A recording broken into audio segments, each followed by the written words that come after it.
I still remember the weight of that silver tray in my hands, how my fingers cramped from gripping it too tightly, trying to keep the champagne flutes from trembling. The crystal chandeliers above cast prismatic light across the vaulted ceiling of the Sterling estate, and everywhere I looked, there were faces I didn't recognize. People dressed in clothes that cost more than I made in 6 months. This was Eleanor's wedding day, and I was here not as family, but as something less than the hired help. The dress Victoria had given me that morning was a deliberate insult. While Eleanor floated through the crowd in ivory silk that probably cost $50,000, I wore a shapeless gray thing that looked like it had been pulled from a donation bin in 1995. The fabric scratched against my skin, and the hem was uneven, but I had learned long ago that complaining only made things worse. So I stood in the shadows near the service entrance, holding my tray, trying to become invisible. That's when Victoria found me. She always had a talent for seeking me out at my lowest moments, as if she could smell vulnerability the way sharks smell blood in water. She glided toward me in a champagne-colored gown that hugged her figure perfectly, her blonde hair swept up in an elaborate updo, diamonds glittering at her throat. The smile on her face was the kind that looked warm from a distance but turned to ice up close. She leaned in close enough that I could smell her perfume, something expensive and suffocating. Her voice was just loud enough for the nearby guests to hear. Troy oi Alyssa, kon van kono de sao, tadabao kon dung o ku vuts nan vien roi ma. Dung dung gen Eleanor, kon bi trong dadu long le roy, kong ken them mau sak tuong fan dao. I felt her hand on the edge of my tray, a gentle push that made the champagne slosh dangerously close to the rim of the glasses. A few guests turned to look, their conversations pausing mid-sentence. I saw the moment they assessed me, saw me in this awful dress holding a tray, and dismissed me as beneath their notice. That was exactly what Victoria wanted. Eleanor appeared at her mother's elbow, resplendent in her wedding gown, her face flushed with happiness and champagne. She looked at me the way someone might look at a stain on an otherwise perfect carpet. Dung vei, chie. Chi en hu kai bong toi lam lumo an sang qua mve. Mane, kai vei qua chi, no ko vei hoi loi thoi so voi theme qua thife. Something inside me went very still. I had endured 2 years of this, 2 years since Dad married Victoria, and my life became a carefully orchestrated humiliation. I had smiled through it, apologized for taking up space, made myself small and quiet and grateful for scraps. But standing there in that ballroom, surrounded by people who looked through me like I was made of glass, I felt something shift. I met Victoria's eyes and saw the satisfaction there, the pleasure she took in putting me in my place. I looked past her and saw my father, Richard Vance, standing by the bar with a tumbler of scotch, deliberately not looking in my direction. He had perfected that over the past 2 years, the art of not seeing his own daughter when it was inconvenient. My voice came out steady, which surprised me. Vang Victoria. Conseil no loi kuyen qui bao qua mi. There was something in my tone that made Victoria's smile falter for just a moment, a flicker of uncertainty in her eyes. But then Eleanor laughed, that brittle sound that reminded me of breaking glass, and the moment passed. They moved away, back into the warm glow of their perfect celebration, leaving me in the shadows where I belonged. I set the tray down on a side table and walked out. Not through the main entrance where the guests were gathered, but through the service door that led to the kitchen, and then out the back exit into the cold night air. I didn't look back. I didn't say goodbye. I just left, and for the first time in 2 years, I felt like I could breathe. The bus ride back to my apartment took an hour, and I sat in the back, still wearing that horrible dress, watching the city lights blur past the window. I lived in a studio apartment in a neighborhood that real estate agents euphemistically called up-and-coming, which meant it was cheap because it wasn't safe. The building smelled like old cooking oil and mildew, and my apartment was barely big enough for a bed and a desk, but it was mine. Victoria had made sure of that, making it clear that there was no room for me in the Sterling mansion, that I needed to learn to stand on my own 2 feet. What she didn't know was that I was grateful for it. Because in that tiny apartment, I didn't have to perform gratitude for abuse. I didn't have to smile while she criticized everything about me. I didn't have to watch my father choose his new wife over his daughter again and again. The next morning, I went to work. I had 2 jobs then. During the week, I worked at a small logistics company, processing shipments and managing inventory. It was tedious work, but it paid the bills. On weekends, I had a part-time position at Maxwell Aerospace, one of the largest aerospace engineering firms in the country. I had started as a file clerk, organizing documents and running errands, but I had worked my way up to assisting with project coordination. It was at Maxwell Aerospace that everything changed. 2 years after Eleanor's wedding, on a Friday night when I should have been home sleeping, I was instead hunched over a desk in the dimly lit offices of Maxwell, finishing a critical report on supply chain optimization for a new satellite project. The report was due Monday, and the project manager had dumped it on my desk Thursday afternoon with a dismissive wave, clearly not expecting much. but I had spent the entire night working on it, pulling data from 6 different databases, creating visualizations that showed not just where the problems were, but exactly how to fix them. My eyes burned with exhaustion, and at some point around 3 a.m., I put my head down on the desk, just for a moment. I woke to the smell of coffee. Rich, dark coffee, not the burnt swill from the office pot. I lifted my head, disoriented, and saw a white ceramic mug sitting next to my keyboard, steam curling up from it. Next to the mug was a book, its cover dark blue with gold lettering, Strategic Thinking in Business and Beyond. I looked up and saw him. Robert Maxwell stood a few feet away, hands in the pockets of his suit pants, looking at me with an expression I couldn't quite read. I had seen him before, of course. Everyone at Maxwell Aerospace knew what the founder looked like. He was in his 60s, with silver hair and sharp blue eyes that seemed to see through everything. He had a reputation for being brilliant and ruthless, the kind of man who had built an empire from nothing and crushed anyone who got in his way. I scrambled to my feet, nearly knocking over the coffee in my haste. "Mr. Maxwell, I'm so sorry. I didn't mean to fall asleep. I was just finishing the supply chain report and—" He held up a hand, and I fell silent. When he spoke, his voice was quiet but carried weight. "Alyssa, you don't need to prove your worth to anyone. Your work speaks louder than their cruelty ever could." I stared at him, not understanding. He couldn't possibly know about Victoria, about Eleanor, about my father. I was nobody to him, just another low-level employee. But he gestured to my computer screen, where my report was still open, charts and data sprawling across multiple windows. "I've been watching you," he said. "You think no one notices, but I notice. You come in early, you stay late. You do the work that 3 people should be doing, and you do it better than any of them. You never complain, you never make excuses. Do you know what that tells me?" I shook my head, not trusting my voice. "It tells me you're running from something. Or toward something. Maybe both." He picked up the book he'd placed on my desk and held it out to me. "Read this. Then come see me Monday morning. Not your supervisor. Me. I'll be in my office at 7. He turned and walked away, his footsteps echoing in the empty office. I looked down at the book in my hands, then at the coffee, still steaming. For the first time in years, someone had seen me, really seen me. Not as an inconvenience or an obligation or a target for casual cruelty, but as a person with value. I drank the coffee. I finished my report. And that weekend, I read the book cover to cover, taking notes in the margins, my mind racing with possibilities I had never allowed myself to consider. Monday morning at 7, I was outside Robert Maxwell's office. His assistant looked surprised to see me, but she checked her calendar and nodded. "He's expecting you. Go right in." Robert's office was nothing like I expected. It wasn't ostentatious or designed to intimidate. It was functional, with floor-to-ceiling windows overlooking the city, a massive desk covered in blueprints and reports, and walls lined with books. He looked up when I entered and gestured to a chair across from his desk. "What did you think of the book?" he asked. "I thought it was brilliant," I said, "but I thought some of the examples were outdated. The chapter on supply chain management doesn't account for real-time data analytics or the impact of AI on logistics forecasting." His eyebrows rose slightly. "Is that so?" I pulled out my notebook, the one where I'd taken notes while reading. "I'd like to show you what I mean, if you have time. We talked for 2 hours. He challenged every point I made, pushed back on my assumptions, made me defend my ideas. But he also listened, really listened, in a way that no one had listened to me in years.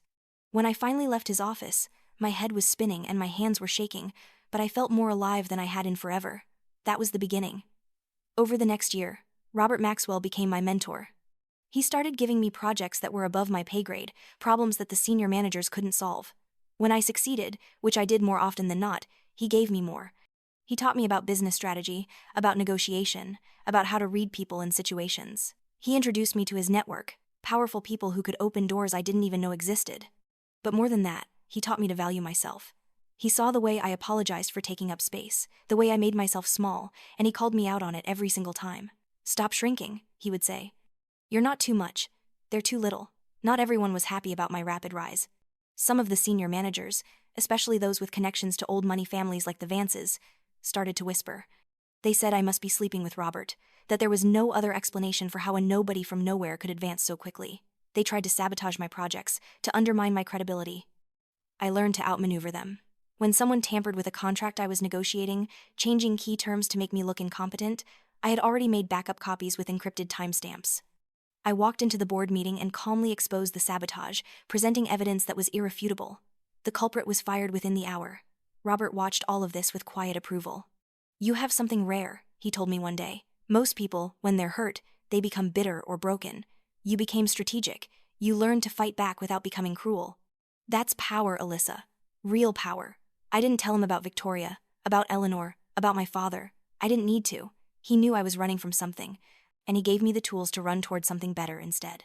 18 months after that first conversation in his office, Robert called me in for a meeting. His assistant looked somber when she directed me to his office, and I felt a spike of anxiety. Had I done something wrong? Had he finally decided I wasn't worth the investment? But when I entered his office, he was smiling. It was a tired smile, though, and I noticed for the first time how much older he looked than when we first met. He gestured to a chair, and I sat, waiting. "I'm dying, Alyssa," he said without preamble. "Pancreatic cancer. Stage 4. I have maybe 6 months. Probably less." The world seemed to tilt sideways. I gripped the arms of my chair, trying to process what he'd just said. "Mr. Maxwell, He held up a hand. "I'm not telling you this for sympathy. I'm telling you because I've made a decision, and I need you to understand why." He slid a folder across his desk toward me. "Open it." Inside were legal documents, dense with lawyer speak, but the key points were clear enough. Robert Maxwell was transferring 71% of his shares in Maxwell Aerospace to me. Not as a loan, not as a temporary measure, but as an outright gift. I would become the majority shareholder and, upon his death, the CEO of the entire company. "I can't accept this," I said, my voice barely a whisper. "Mr. Maxwell, this is too much. I'm not—" "You're exactly ready," he interrupted. "I've been grooming you for this for over a year. You know this company inside and out. You know where the problems are, you know who can be trusted and who needs to be replaced. More importantly, you have the spine to do what needs to be done." He leaned back in his chair, looking at me with those sharp blue eyes. "I never had children, Alyssa. Never wanted them. But if I had a daughter, I'd want her to be like you. Smart, fierce, kind, despite everything that tried to break you. This company is my legacy. I'm giving it to you because I know you'll make it better than I ever could." "Why me?" I asked. "There are executives with decades of experience, people with MBAs from Harvard, people who think success is their birthright," he finished. "People who never had to fight for anything. You know what that breeds, Alyssa? Mediocrity, entitlement. I built this company from nothing because I had to. You'll take it to the next level for the same reason." He paused, then added quietly, "Besides, watching you reclaim your power after whatever hell you escaped from, that's been the most rewarding thing I've done in my entire career. This is my gift to you. Use it well." The paperwork was filed in absolute secrecy. Only Robert, his lawyer Edward Stone, and I knew about the transfer. To everyone else, I was still just Alyssa Vance, the anomaly who'd risen too fast, the upstart who didn't know her place. "Let them think that," Robert advised. "The element of surprise is worth more than any amount of money." He was right, because 6 months later, when I walked into Eleanor's second wedding, no one had any idea what was coming. This wedding was even more extravagant than the first. Eleanor had divorced her first husband after barely a year, claiming incompatibility, and had now found another wealthy man to fund her lifestyle. The venue was a historic mansion with gardens that looked like something from a fairy tale, and Victoria had spared no expense in making sure everyone knew just how successful and refined her daughter was. I had received an invitation, of course. It was addressed to Claire Vance, my birth name, the one I'd legally changed 6 months ago. Victoria still refused to acknowledge the change, still called me Claire when she bothered to acknowledge me at all. The invitation had come with a handwritten note in Victoria's elegant script, suggesting that perhaps I might want to help with the catering, since I was always so eager to be useful. I didn't respond to the note. I simply marked my calendar and began planning. The night of the wedding, I stood in front of my mirror for a long time. The woman looking back at me was almost unrecognizable from the girl in the gray dress 2 years ago. My hair, which I used to wear in a hasty ponytail, was styled in elegant waves that fell past my shoulders. I wore a black dress that Robert had helped me choose, simple but powerful, the kind of dress that cost a fortune precisely because it didn't scream for attention. At my throat was a single strand of pearls, a gift from Robert in his final days. "You'll know when to wear these," he'd said. My phone buzzed, a text from Edward Stone. "The helicopter is ready." "Are you sure about this?" I smiled at my reflection. More sure than I've ever been about anything. Sarah, my best friend from college, knocked on my door. She'd flown in from California just for this, insisting that I needed backup even though I'd tried to convince her it wasn't necessary. When I opened the door, she let out a low whistle. "Holy hell, Lissa, you look like you could buy and sell the entire wedding party." "Just the venue," I said lightly. "Maybe the catering company too." She laughed, linking her arm through mine. "Let's go make some jaws drop." The mansion was lit up like a beacon when we arrived, music spilling out into the gardens where guests mingled with champagne flutes and canapes. I could see Eleanor through the windows, radiant in white, surrounded by bridesmaids. Victoria held court near the entrance, accepting congratulations and compliments with regal grace. I took a breath and walked in. Sarah on one side, Edward Stone on the other, both of them radiating quiet confidence. The black dress moved like water as I walked, and I could feel eyes turning toward us, whispers starting. Victoria saw me first. I watched her face cycle through confusion, recognition, and finally condescension. She broke away from her conversation and swept toward me, that familiar false smile in place. Troy dat Alyssa? Con kong den dae. Chak la de chiem nuong dam kwai kwa Eleanor Roy. Nung ma, con kong nen den mot min the ne dao. Trong hoi lak long day. I met her eyes and smiled, the kind of smile that held secrets. Ciao Victoria. Con den de kong fai de chiem nuong. Mala, de chung kien mot man kich he. She blinked, clearly not expecting that response. She took a step closer, her hand reaching out as if to guide me away from the main gathering, back to whatever corner she'd decided was appropriate for me. Eleanor had spotted me now and was making her way over, her face arranged in an expression of pitying superiority. That's when they heard it. The unmistakable sound of helicopter rotors, growing louder, drowning out the string quartet. Heads turned toward the sky, confused murmurs spreading through the crowd. The windows rattled slightly as the aircraft descended, and I could see the panic on Victoria's face as she tried to figure out what was happening, whether this was some surprise she hadn't been informed about. The main doors burst open, and a man in a Navy pilot's uniform strode in. He scanned the crowd, his eyes finding me immediately, and he walked directly toward me with military precision. The crowd parted for him, guests stepping back with their phones already out, recording everything. He stopped in front of me and gave a crisp nod, completely ignoring Victoria, who stood frozen beside me. Miss Vance, the helicopter is ready. Mr. Maxwell is waiting for you at the downtown headquarters. The room went absolutely silent. I could feel hundreds of eyes on me, could hear the rapid-fire clicking of camera phones.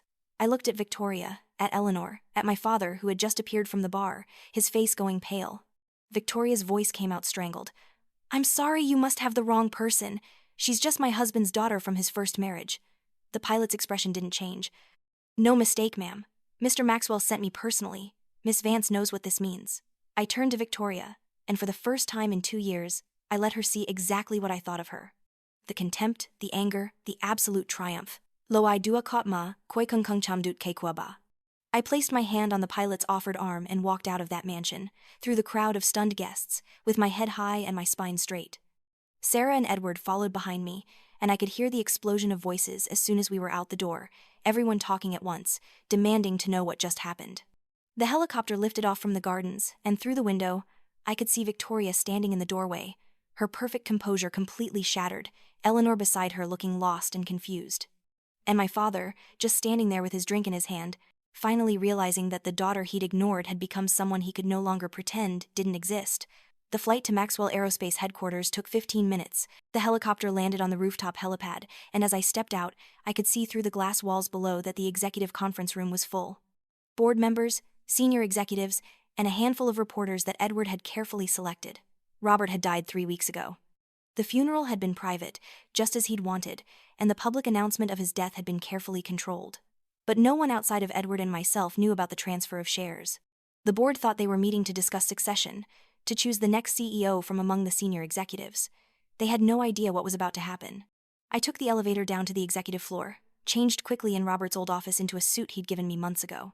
It was charcoal gray with subtle pinstripes, perfectly tailored, and when he'd given it to me, he'd said, "For the day you no longer have to apologize for your power." I walked into that conference room like I owned it. Because I did. Every face turned toward me, and I saw confusion, irritation, dismissal. They thought I was there to take notes, maybe, or to run errands for whoever would eventually be chosen as CEO. Edward stood at the head of the table and cleared his throat. Ladies and gentlemen, thank you for coming. We're here to discuss the future of Maxwell Aerospace following Mr. Maxwell's passing. Before we begin the discussion of potential successors, I need to inform you of a decision Mr. Maxwell made 18 months ago. He clicked a remote, and the presentation screen lit up with legal documents. These are the official transfer papers, signed and notarized, transferring 71% of Maxwell Aerospace's shares to Miss Alyssa Vance. As the majority shareholder, Miss Vance is hereby assuming the role of Chief Executive Officer, effective immediately. The room erupted. Board members were on their feet, demanding to see the documents, insisting this couldn't be legal, threatening lawsuits. I stood there calmly, waiting for the noise to die down. That's when I saw them. Victoria and Richard, standing at the back of the room. They must have followed the helicopter, desperate to understand what was happening, and someone had let them in thinking they were invited guests. Victoria's face was white with fury, Richard's was slack with shock. I looked directly at Victoria and began to speak. This is the suit Mr. Maxwell gave me 18 months ago. He said I'd know when to wear it. He said, for the day you no longer have to apologize for being strong. I turned to address the full board. I know many of you are surprised. Some of you are angry. That's understandable. But Mr. Maxwell chose me for this role because he knew I would protect his legacy and push this company forward. He saw potential in me when others only saw someone to underestimate. That was always his gift. Seeing value where others were too blind to look. Victoria couldn't contain herself any longer. She pushed forward through the crowd. Claire, Alyssa, whatever you're calling yourself now, this is insane. There must be some mistake, There's no mistake, Victoria, I said quietly, but my voice carried through the room. Mr. Maxwell entrusted me with this company months ago. The legal documents are all in order. As Mr. Stone can confirm. Edward nodded, addressing the room. I've had 3 independent law firms review the documents. Everything is completely legal and binding. Miss Vance is now the majority shareholder and CEO of Maxwell Aerospace. I walked slowly toward Victoria, aware that every eye in the room was on us, that somewhere cameras were recording this moment. Isn't it funny, Victoria? You used to laugh when I made coffee for you. You laughed when I had to work 2 jobs to afford rent after you kicked me out of the house. You told me I'd never amount to anything. I turned to my father, who seemed to shrink under my gaze. And Dad, you looked away every single time Victoria humiliated me. You said we could celebrate together, remember? But you only celebrated when there was something in it for you. I stopped directly in front of him. You had so many chances to choose me. You chose her instead. Every single time. My voice hardened. I'm announcing a comprehensive audit of all partners and suppliers of Maxwell Aerospace, effective immediately. If I find anyone who has been using this company for personal gain, taking advantage of Mr. Maxwell's trust, they will be removed before dawn. I nodded to security. Please escort Miss Sterling and Mr. Vance from the building. They are not authorized to be here. Victoria's face went purple with rage. You can't do this! You can't just throw us out like we're nothing. I looked at her coldly. Oh, I can. You've done worse. You just never had the paperwork to back it up. Security moved forward, and Victoria started to cause a scene, shouting about lawyers and justice and how she'd destroy me. Richard just stood there, defeated, as they were led away. The door closed behind them, and the room was silent. I turned back to the board of directors, my expression softening slightly. Now, shall we begin discussing the future of this company? The next morning, the story was everywhere. Social media had exploded with videos from the wedding, from the helicopter arrival, from the confrontation at headquarters. The business news sites were scrambling to understand who I was and how I'd managed to gain control of a billion-dollar aerospace company. Reporters camped outside the Maxwell Aerospace building, demanding interviews. And Victoria? Victoria Sterling had vanished. According to the news reports that came out over the next few days, she had cleaned out my father's bank accounts and disappeared, leaving behind only a note saying she deserved a better life. She hadn't just betrayed me. She'd betrayed everyone, including the man who'd chosen her over his own daughter. Richard showed up at my office 3 days later. My assistant tried to turn him away, but I told her to let him in. He looked 20 years older, his expensive suit rumpled, his face haggard. All the bluster and confidence that Victoria had propped up in him was gone, leaving just a broken old man. He stood in front of my desk, not sitting even when I gestured to a chair. Alyssa, I have nowhere else to go. Victoria took everything. I'm broke. I leaned back in my chair, the same chair Robert Maxwell had sat in, and looked at the man who was my father. Why are you here, Dad? He flinched at the question. Because you're my daughter. Because I made a mistake. So many mistakes. You had 2 years, I said quietly. 2 years to say that. 2 years to stand up for me, to choose me, to be my father. Why now? He looked down at his hands. I saw the video. Of you leaving the wedding in that helicopter. You looked so free, Alyssa. You looked like you'd finally escaped. I felt something crack in my chest, some small piece of the wall I'd built around my heart. Freedom has a price, Dad. Mine cost me my relationship with you. I know I don't deserve forgiveness, he said, his voice breaking. I know that, but I'm asking anyway. I stood up and walked to the window, looking out over the city. This was the moment I'd fantasized about for years, the moment when they would all realize what they'd lost, when they would come crawling back and I could turn them away with the same coldness they'd shown me. But standing there in Robert's office, wearing the suit he'd given me, leading the company he'd trusted me with, I realized something. I didn't need revenge. I didn't need their apologies or their regret. I just needed them to be gone from my life so I could finally breathe. I turned back to my father. I don't forgive you, Dad. I can't. But I also don't hate you anymore. I'm just done. You made your choices, and now you have to live with the consequences. I'm not going to help you financially. I'm not going to fix this for you. But I'm also not going to hurt you. I'm just going to let you go." He stood there for a long moment, tears running down his face, and then he nodded. "That's more than I deserve." After he left, I sat alone in my office for a long time. Sarah came by later with coffee and found me staring out the window. "You okay?" she asked. "I am," I said, surprised to realize it was true. "I really am." The weeks that followed were a whirlwind of board meetings, strategy sessions, and media interviews. I had to prove myself over and over, had to show that Robert's faith in me wasn't misplaced. Some board members resigned, unable to accept my leadership. I replaced them with people who shared Robert's vision, who valued innovation over tradition, results over pedigree. Within 6 months, I had restructured the entire company, streamlining operations and cutting the dead weight. Within a year, Maxwell Aerospace had secured 3 major government contracts and launched our most ambitious satellite project yet. The company's stock price soared, and even the skeptics had to admit that maybe, just maybe, Robert Maxwell had known exactly what he was doing.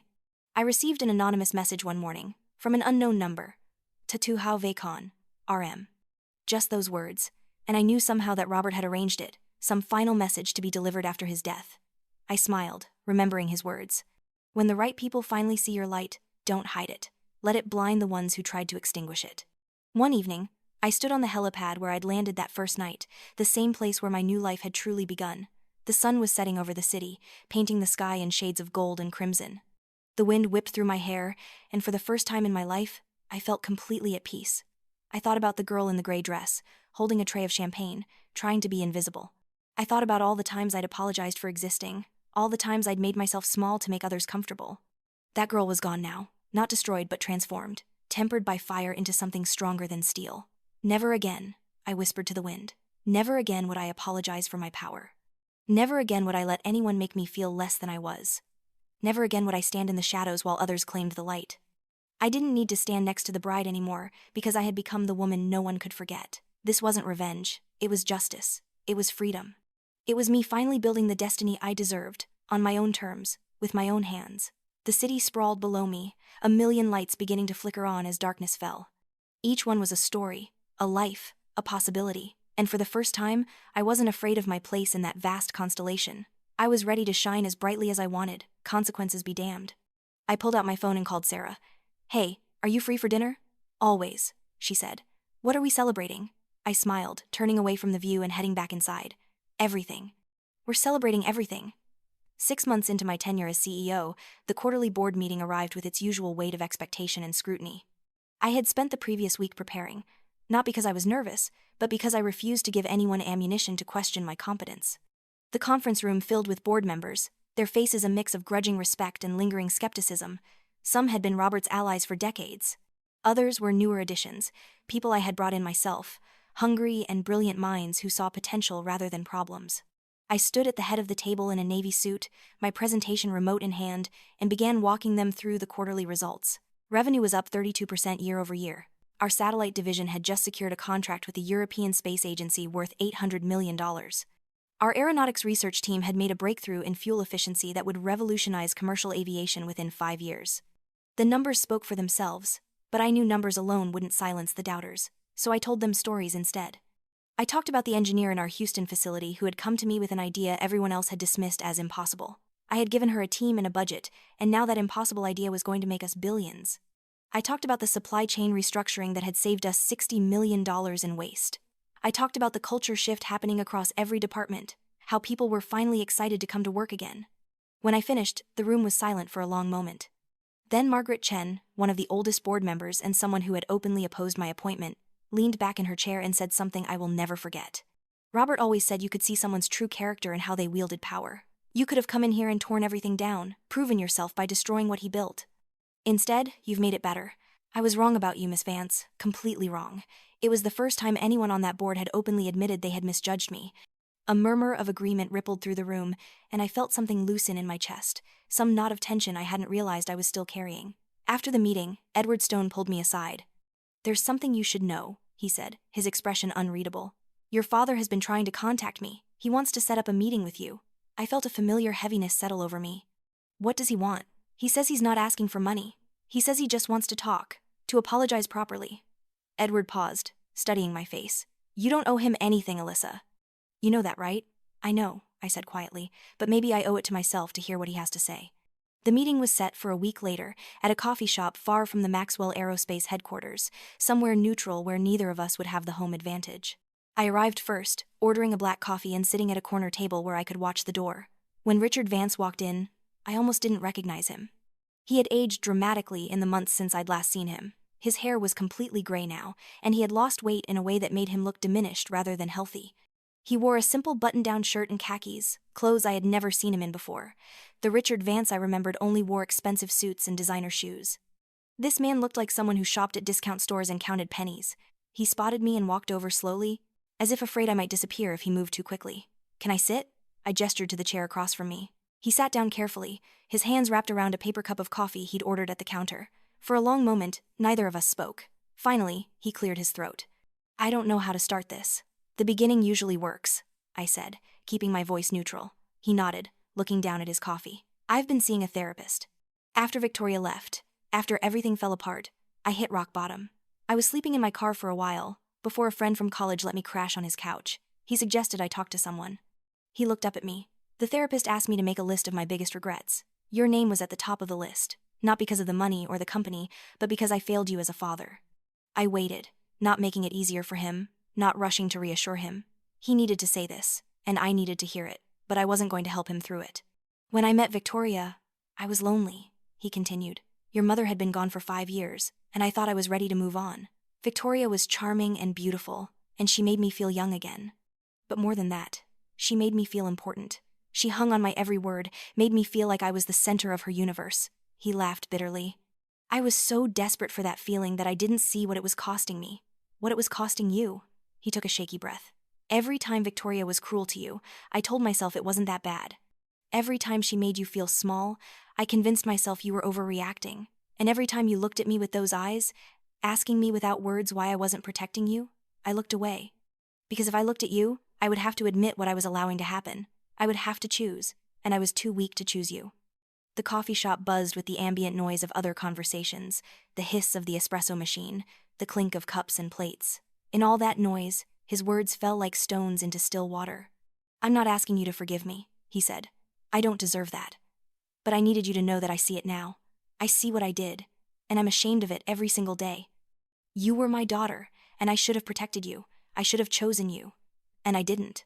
I took a sip of my coffee, letting the bitter warmth settle on my tongue before I spoke. "Do you know what the worst part was, Dad? It wasn't Victoria's cruelty. I could handle that. Mean people exist, and I learned to armor myself against them. The worst part was watching you choose her over me, again and again. Because she was just a stranger who happened to be cruel. But you were my father. You were supposed to love me." "I was supposed to," he agreed, his voice breaking. "And I did love you. I do love you. But I loved myself more. I loved feeling wanted and needed more than I loved being your father. And that's unforgivable." We sat in silence for a while. I watched the steam rise from my coffee cup, curling into nothing. "You're right," I finally said. "It is unforgivable. But maybe that's okay. Maybe some things aren't meant to be forgiven. Maybe some things you just have to live with." He nodded, tears streaming down his face that he didn't bother to wipe away. "What do I do now?" "You live your life," I said. "You make better choices. You become a better person. But you do it for yourself, not for me. Because I can't be your reason anymore. I can't carry that weight." "I understand," he said. Can I ask what you're going to do?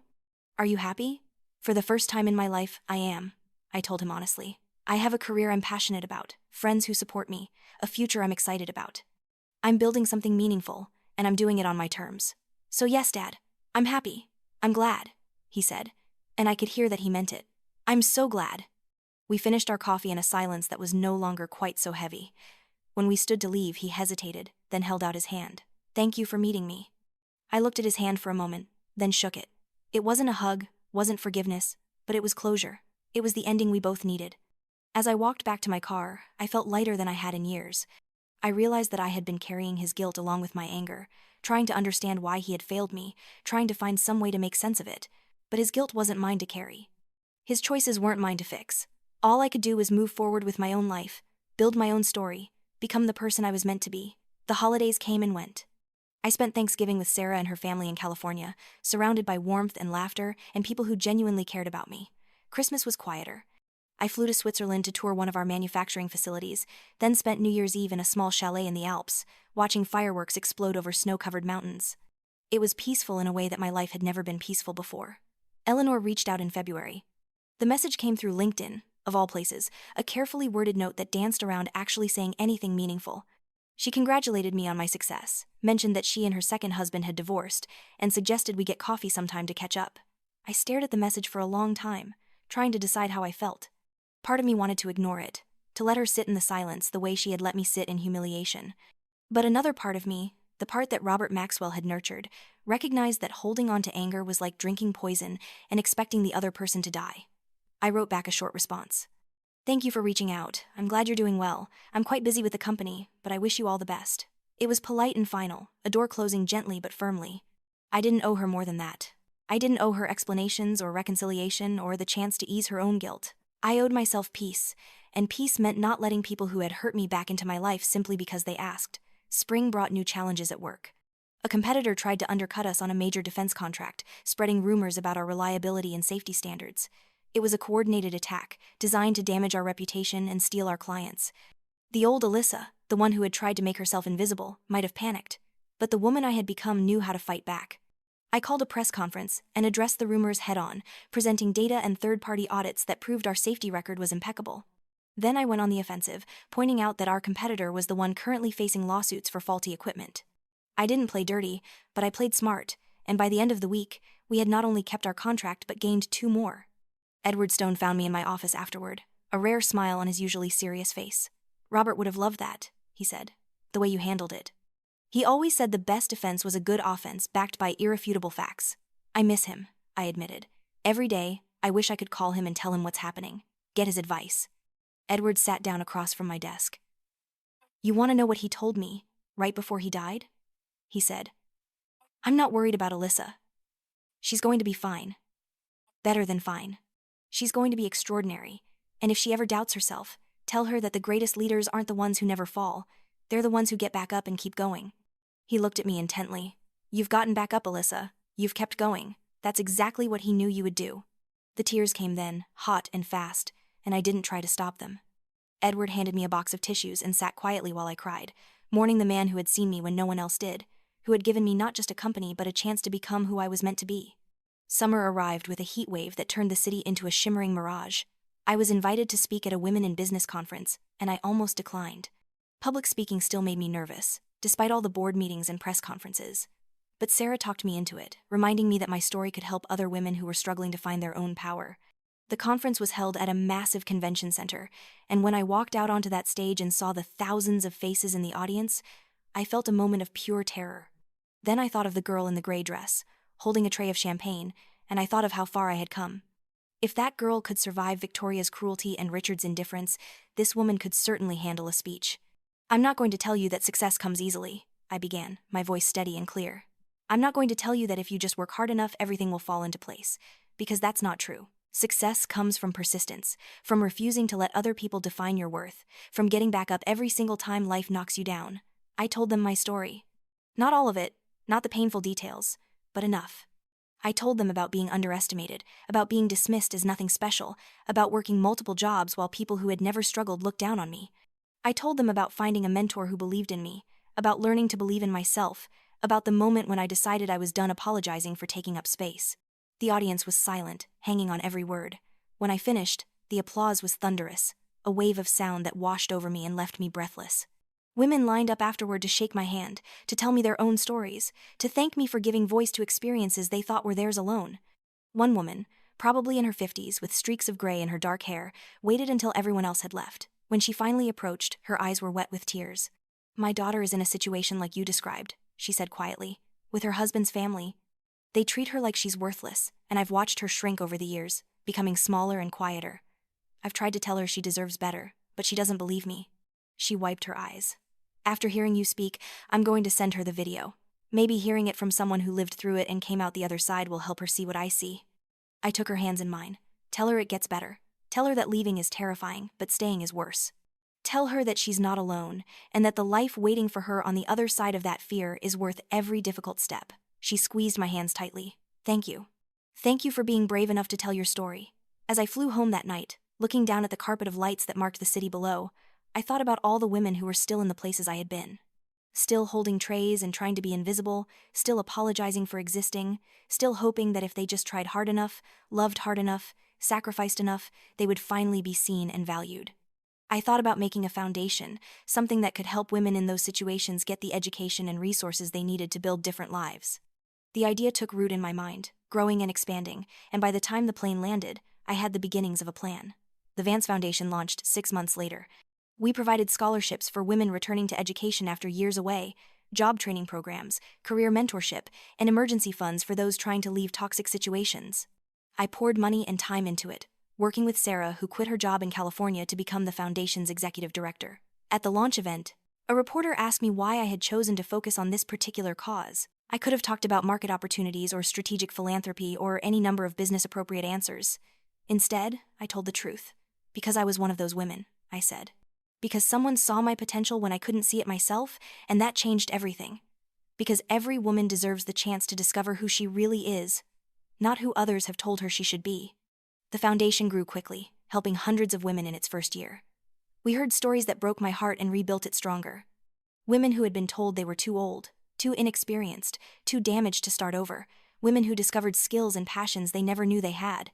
Women who rebuilt their lives from nothing and made something extraordinary. One afternoon, almost 2 years after I had taken over Maxwell Aerospace, I received a letter at my office.